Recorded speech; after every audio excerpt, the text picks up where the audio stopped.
Hi guys, welcome to Food Tech Academy. So இன்னைக்கு நம்ம என்ன பார்க்க போறோம் அப்படின்னா child development project officer Tamil Nadu general service 2012 to 13ல கண்டக்ட் பண்ண ஆன்சர் கீ தான் நம்ம டிஸ்கஸ் பண்ண போறோம். ஸோ இந்த ஆன்சர் கீ பாத்தீங்க அப்படின்னா நமக்கு டிஎன்பிஎஸ்சி அஃபிஷியல் வெப்சைட்ஸ்ல அவைலபிளா இருக்கு. ஸோ நம்ம 2015ல பாத்தீங்க அப்படின்னா ஸோ 15 அன்னைக்கு, அதாவது செகண்ட் மந்த் 15 அன்னைக்கு நமக்கு இந்த எக்ஸாம் வந்து கண்டக்ட் பண்ணாங்க. ஸோ இதோட ஆன்சர் கீயுமே நமக்கு டிஆர்பிஎஸ்சில ரிலீஸ் பண்ணியிருக்காங்க. ஸோ இதை ஒன் பை ஒன்னா நம்ம டிஸ்கஸ் பண்ணலாம். ஸோ ஃபர்ஸ்ட் வந்து நம்ம நியூட்ரிஷன் அண்ட் டயபெட்டிக்ஸ் எடுத்துக்கலாம். So nutrition and diabetics. So அந்த டைம் பாத்தீங்கன்னா நமக்கு எந்த ஸ்பெசிபிக்கான கோட அவங்க மென்ஷன் பண்ணல, ஜஸ்ட் நியூட்ரிஷன் அண்ட் டயபெட்டிக்ஸ் மட்டும் தான் நமக்கு கொடுத்துருக்காங்க. ஓகே, ஸோ இந்த நியூட்ரிஷன் அண்ட் டயபெட்டிக்ஸ்ல பாத்தீங்க அப்படின்னா டோட்டலா நமக்கு 200 கொஸ்டின்ஸ் இருக்கு. நமக்கு இதை வந்து நம்ம ஒன் பை ஒன்னா வந்து டிஸ்கஸ் பண்ணலாம். ஸோ இதை டிஸ்கஸ் பண்றப்போ பாத்தீங்க அப்படின்னா இதோட கரெக்டான ஆன்சர் நம்ம பார்க்கலாம், ஆஸ் வெல் அஸ் இது ஏன் இந்த கரெக்டான ஆன்சர் கொடுத்துருக்காங்கன்ற ஜஸ்டிபிகேஷன் அண்ட் இன் ஷார்ட்டையுமே நம்ம பார்க்கலாம். Okay, let me go to the session. Okay, fine.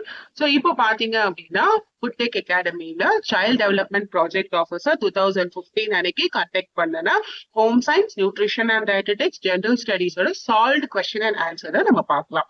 So first free ஃப்ரீ ட்ரையலா பாத்தீங்க அப்படின்னா 10 கொஸ்டின் அண்ட் ஆன்சருக்கான ஜஸ்டிபிகேஷன் அண்ட் இன்ஷார்ட் பார்க்கலாம். இதோட டீட்டெயிலா உங்களுக்கு ஹார்ட் காப்பி வேணும் அப்படின்னா நீங்க டிஸ்கிரிப்ஷன்ல இருக்கிற வாட்ஸ்அப்போட குரூப்ல ஜாயின் பண்ணிட்டு டிஎம் பண்ணுங்க. Team will reach out.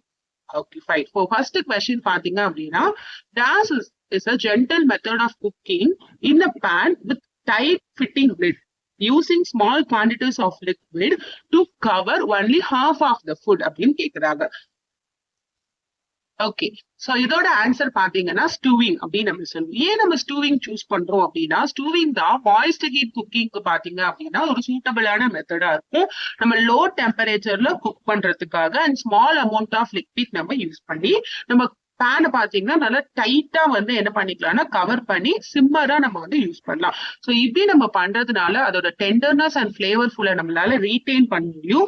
So இந்த மெத்தட் ஆஃப் குக்கிங் வந்து எந்தெந்த வெஜிடபிள்ஸ் அண்ட் ஃபுட் ஐட்டம்ஸ்க்கு கரெக்டா இருக்கும்னு பாத்தீங்கன்னா tough cuts of meat, poultry and fibrous vegetables எல்லாமே நீங்க பண்ணலாம். ஸோ இப்படி குக் பண்றப்போ பிகாஸ் அதோட கனெக்டிவ் டிஷ்யூஸ் இருக்கு இல்லையா, அது ஹீட் ஆகி பிரேக் டவுன் ஆகும் அண்ட் ஃபைபர் அதோட டெக்ஸ்சர் வந்து இம்ப்ரூவ் ஆகும், ஆஸ் வெல் அஸ் நமக்கு டேஸ்ட்டுமே பாத்தீங்க அப்படின்னா இம்ப்ரூவ் ஆகும்.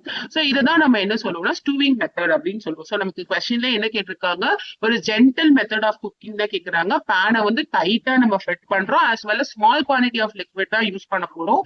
Cover only half of the food. So half of the food தான் கவர் பண்ண போது அந்த லிக்விட். ஸோ அப்படி நமக்கு பாக்குறப்ப ஸ்டூவிங் தான் கரெக்டான ஆன்சரா இருக்கும். ஸோ அதோட இன் ஷார்ட்டுமே என்ன பண்ணிருக்கோம் அப்படின்னா நம்ம மென்ஷன் பண்ணிருக்கோம், ஜஸ்ட் நோட் பண்ணிக்கோங்க. ஓகே, இப்போ செகண்ட் கொஸ்டின் பாத்தீங்க அப்படின்னா smoked fish is an example of dash அப்படின்னு கேட்கிறாங்க. ஆன்சர் வந்து சாலிட் அரிசோல். ஏன் நம்ம சாலிட் அரிசோல் சொல்றோம், ஜஸ்டிபிகேஷன் பாத்திரலாமா? ஸோ ஜஸ்டிபிகேஷன் பாத்தீங்க அப்படின்னா சாலிட் அரிசோல வந்து நம்ம கொலாய்டல் சிஸ்டம் அப்படின்னு சொல்லுவோம். பிகாஸ் அதுல சாலிட் பார்ட்டிகல்ஸ் எல்லாமே என்ன ஆகும்னா டிஸ்பர்ஸ்ட் ஆகும் கேஸஸ் ஸ்டேட்ல. ஸோ அப்போ வந்து ஸ்மோக்டு ஃபிஷ் பாத்தீங்கன்னா சாலிட் பார்ட்டிகல்ஸ் வந்து ஃப்ரம் ஸ்மோக்ல இருந்து டார், கார்பன் அண்ட் அதர் காம்பவுண்ட்ஸ் எல்லாம் நமக்கு ஏர் மாலிகூல்ஸ்ல ரிலீஸ் ஆகும். ஸோ அப்போ அது ஃபிஷ்ல வந்து டெபாசிட் ஆகும் ஸ்மோக்கிங் ப்ராசஸ்ல. ஸோ இந்த ரீசனுக்காக தான் நம்ம சாலிட் அரிசோல் வந்து நம்ம சூஸ் பண்றோம். இதோட இன் ஷார்ட்டா நம்ம பார்க்கணும் அப்படின்னா ஸ்மோக் பண்றோம் அப்படின்னாலே சாலிட் பார்ட்டிகல்ஸ் பிளஸ் கேஸ் வந்து நமக்கு ரிலீஸ் ஆக போகுது. அப்ப ஸ்மோக்கடு ஃபிஷ்ல பாத்தீங்க அப்படின்னா அந்த எது கோட் ஆயிருக்கும், சாலிட் பார்ட்டிகல்ஸ் வந்து கோட் ஆயிருக்கும். அப்ப சாலிட் அரிசோல் தான் இதுக்கு கரெக்டான ஆன்சரா இருக்கும். ஓகே, சோ இப்போ நம்ம தேர்ட் क्वेश्चन பார்க்கலாம். The spontaneous exertion of liquid from gel is called dash னு கேக்குறாங்க. syneresis. ஆன்சர். சோ syneresis அப்படினு பார்க்கறப்போ அது ஒரு process தான். liquid வந்து என்ன ஆகும்னா expelled ஆகும் கேஸ்ல இருந்து without any external force. எந்த விதமான external force இல்லாம liquid வந்து ஜெல்ல இருந்து என்ன ஆக போகுது நமக்கு வெளியே வர போகுது. சோ அது gel network contract அப்படினு சொல்லுவோம். சோ இதுதான் நம்ம syneresis அப்படினு சொல்ல போறோம். இது ரீஅரேஞ்ச்மென்ட் நடக்கும், மாலிகூல்ஸோட ஸ்ட்ரக்சர்ல வந்து ரீஅரேஞ்ச்மென்ட் நடக்கும். சோ டைட்டரா அதோட ஸ்ட்ரக்சர் வந்து நமக்கு பேக் ஆகும் லிக்விட செப்பரேட் பண்றதுக்காக. சோ இது யூசுவலா நீங்க பாக்குறப்ப ஜெல்டு ஃபுட்ஸ் இது எல்லாமே நீங்க பார்க்கலாம். சோ ஜெல்லி, கஸ்டர்ட் அண்ட் யோகர்ட்ல எல்லாமே இந்த ப்ராசஸ் தான் நமக்கு கேரி ஆன் ஆயிட்டு இருக்கு. சோ இதோட ஆன்சர் பாத்தீங்கன்னா சினரிசிஸ்.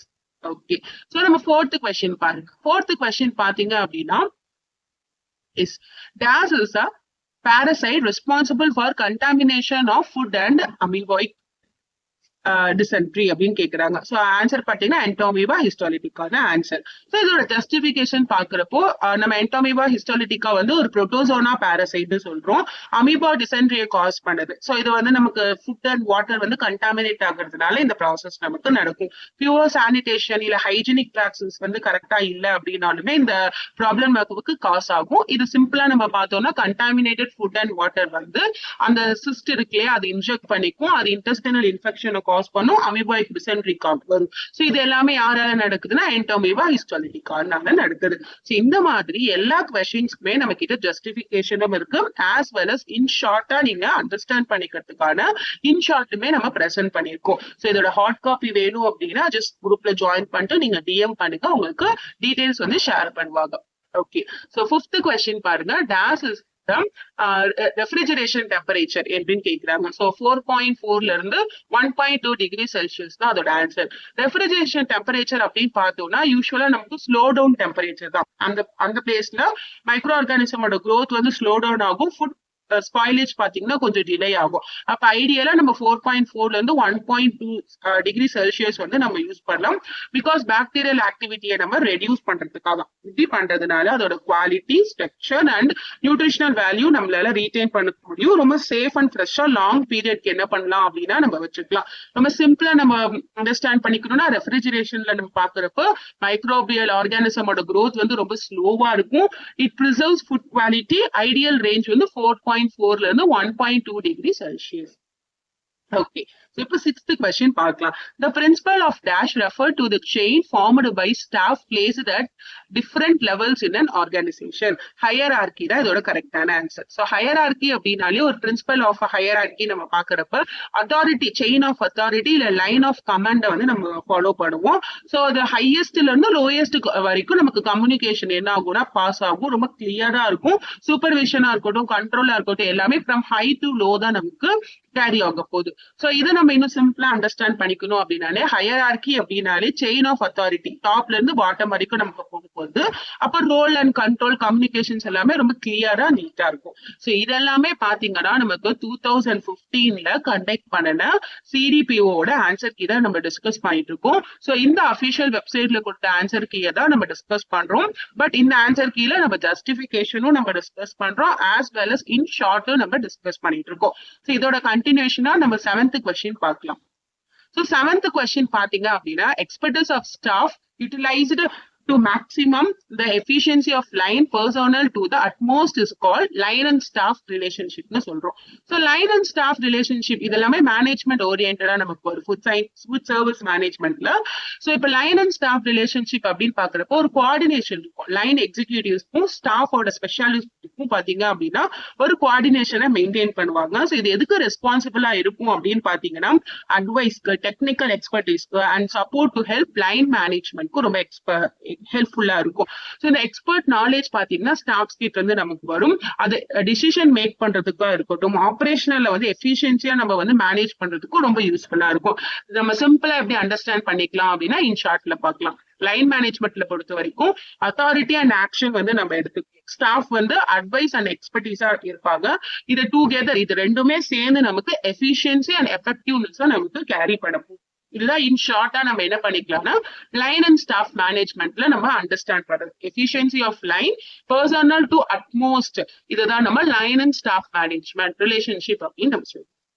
ஓகே. இப்போ 8th கொஸ்டின் பார்ப்போம்.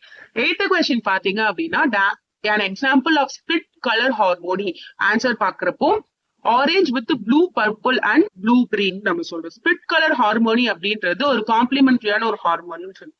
பிகாஸ் ஒரு பேஸ் கலர் இருக்கும், அதுல 2 கலர்ஸ் வந்து அட்ஜசென்ட்டா நம்ம என்ன பண்ணுவோம்னா டைரக்டா காம்ப்ளிமெண்டரி கலருக்கு கலர் வீல்ல வந்து நம்ம கம்பேர் பண்ணி பார்ப்போம். ஸோ அந்த காம்ப்ளிமெண்டரி கலர் பாக்குறப்போ ஆரஞ்சுக்கும் நம்ம ப்ளூ சொல்லுவோம். ஸோ இப்போ blue and purple and blue and green வந்து நம்ம சூஸ் பண்ணிருக்கோம். ஸோ இதை சிம்பிளா நம்ம அண்டர்ஸ்டாண்ட் பண்ணிக்கணும் அப்படின்னா பேஸ் கலர் வந்து ஆரஞ்சா இருக்கு. 2 அட்ஜசன்ட் பார்த்தப்போ காம்ப்ளிமெண்ட்ல ப்ளூ பர்பிள் நமக்கு வர சான்சஸ் இருக்கு அண்ட் ப்ளூ கிரீன் வருது. இதுதான் நம்ம ஸ்பிளிட் கலர் ஹார்மோனி அப்படின்னு சொல்றோம். ஸோ ஸ்பிளிட் கலர் ஹார்மோனி அப்படின்னா orange with blue purple and blue green தான் கரெக்டான ஆன்சர். சரி, ஓகே. 9th கொஸ்டின் பார்க்கலாம். 9th கொஸ்டின் பாத்தீங்கன்னா vitamin C content of fruit is preserved by டேஷ்னு கேட்டிருக்காங்க. சோ ஆன்சர் பாத்தீங்க அப்படின்னா limiting exposure to air and sunlight and eating fruit immediately after cutting தான் நமக்கு கரெக்டான ஆன்சரா இருக்கும். So 9th question. So 9th கொஸ்டின்ல நமக்கு 2 ஆப்ஷன் இருக்கு. ஸோ பாத்தீங்கன்னா டோட்டலா நமக்கு 4 ஆப்ஷன்ஸ் கொடுத்துருப்பாங்க. Limiting exposure to air and சன்லைட்டா, ஹார்வெஸ்டிங் அட் ஏர்லி ஸ்டேஜா, மேக்கிங் ஜூஸ் ஆஃப் ஃப்ரூட்ஸா, இல்ல ஈட்டிங் ஃப்ரூட் இமீடியட்லி ஆஃப்டர் கட்டிங்கான்னு பார்ப்போம். ஸோ அப்ப நம்ம வைட்டமின் சியை கான்சென்ட்ரேட் பண்ண வரைக்கும் 1 and 4 தான் கரெக்டான ஆன்சர். ஸோ ஏன் 1 and 4 நம்ம சூஸ் பண்றோம்னா வைட்டமின் சி பாத்தீங்கன்னா ஆஸ்பாரபிக் ஆசிட் இருக்கும், அது வாட்டர் சால்பிளா இருக்கும், ஹைலி சென்சிட்டிவான ஒரு வைட்டமின் இல்லையா அது. ஸோ ஈஸியா ஆக்சிடைஸ்ட் ஆகும் ஏர், லைட் அண்ட் ஹீட் எல்லாம் நமக்கு படுறப்போ. அப்போ பிரேக் டவுன் ஆகிறதுக்கான சான்சஸ் அதிகமா இருக்கு ascorbic acid when you exposure to air, light and heat.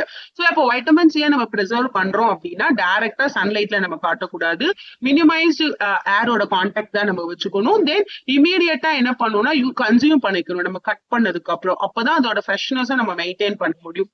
ஷார்ட்டா அண்டர்ஸ்டாண்ட் பண்ணணும்னா அவாய்ட் ஏர், சன்லைட் எக்ஸ்போஷர் அவாய்ட் பண்ணும், ப்ரிவென்ட் ஆக்சிடேஷனை நம்ம கண்ட்ரோல் பண்ணணும். அப்பனா வைட்டமின் சியை நம்ம என்ன பண்ணலாம், ஃப்ரூட்ல வந்து ப்ரிசர்வ் பண்ணிக்கலாம். ஸோ இப்போ நமக்கு ஆப்ஷன் 1 and 4 தான் கரெக்டா இருக்கும். ஓகே, சோ இப்போ நம்ம 10th கொஸ்டின் பார்க்கலாம். 10th கொஸ்டின் பாத்தீங்க அப்படின்னா siderosis occurs due to iron toxicity. Iron டாக்ஸிசிட்டினால தான் சைட்ரோசிஸ் நமக்கு அக்கர் ஆகுது. அப்படின்னா என்ன, எக்ஸசிவ் அக்குமுலேஷன் நம்மளோட ஹியூமன் பாடியில அதிகமான அயன் வந்து ஸ்டோர் ஆயிருக்கு. பர்டிகுலரா லங்ஸ்ல நமக்கு ஸ்டோர் ஆயிடுச்சு அப்படின்னா அயன் வந்து நமக்கு ரொம்ப டஸ்ட் பார்ட்டிகல்ஸா இன்ஹேல் பண்றப்போ ஆர்கனுக்கு அது கொஞ்சம் நமக்கு வந்து எப்படி இருக்கும் அப்படின்னா சஃபிஷியன்டா இருக்காது, ரொம்ப ஃப்ரீ ஃப்ளோவா ஏர் வந்து இருக்காது. ஸோ ஹையர் அமௌண்ட் ஆஃப் அயனை வந்து நீங்க இன்டேக் பண்றப்ப அப்ப அயன் ஓவர்லோட் ஆகுதுன்னா டிஷ்யூ டேமேஜ் நடக்கும், ஆக்சிடேட்டிவ் ஸ்ட்ரெஸ் நமக்கு நடக்கும், ஆர்கானோட ஃபங்க்ஷன் பாத்தீங்கன்னா இம்பேர்டா நமக்கு போகும். அப்ப அயன் டாக்ஸிசிட்டியை வந்து நமக்கு அதிகமா ஆகுறத நம்ம சைட்ரோசிஸ் அப்படின்னு சொல்றோம். Deposition of iron in tissues. So liver damage, heart problem, respiratory tissues எல்லாமே நமக்கு எக்ஸ்போஷர் ஆகுறதுனால ப்ராப்ளம் அதிகமா நமக்கு கிரியேட் ஆகும். சிம்பிளா நம்ம அண்டர்ஸ்டாண்ட் பண்ணிக்கணும்னா எக்ஸஸ் அயன் வந்து டிஷ்யூல டெபாசிட் ஆகும், சிட்ரோசிஸ் வந்து நமக்கு காஸ் ஆகும். தட் மீன்ஸ் அயன் டாக்ஸிசிட்டி நமக்கு காஸ் ஆகும்.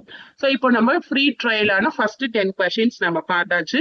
ஸோ இந்த மாதிரி நம்ம நெக்ஸ்ட் ஹோம் சயின்ஸ்க்கு நம்ம பார்க்கலாம். ஸோ நம்ம இப்படி படிக்கிறப்போ பாத்தீங்க அப்படின்னா ஸோ இப்போ நிறைய நம்பர் ஆஃப் கொஸ்டின்ஸை நம்ம கவர் பண்ணணும். ஃபார் எக்ஸாம்பிள் நிறைய யூனிட்ஸ் நம்ம கவர் பண்ண மாதிரி இருந்துச்சு. யூஸ்வலா நம்ம சிலபஸ் வச்சு 1 by 1 யூனிட்டா நம்ம படிக்கிறது ஒரு ஃப்ளோ ஆஃப் ஸ்டடிங். அப்படின்னா ஆல்ரெடி இருக்கிற கொஸ்டின் பேப்பர்ல டைரக்டா ஆன்சர்ஸ் மக்கப் பண்ணாம அதோட ரீசன்ஸ் நீங்க ஃபைண்ட் அவுட் பண்ணி அதை நீங்க லேர்ன் பண்றதுமே ஒரு வே ஆஃப் டெக்னிக் தான். ஸோ நீங்க ஷார்ட் டைம்ல நிறைய கான்செப்டை லேர்ன் பண்ணிக்கிற மாதிரி இருக்கும், நிறைய யூனிட்ஸையும் நீங்க கவர் பண்ண மாதிரி இருக்கு.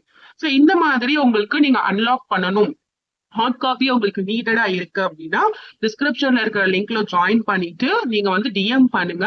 ஸோ எங்களோட டீம் வந்து உங்களை ரீச் பண்ணுவாங்க. Thank you so much. Stay tuned with Food Tech Academy. Bye-bye.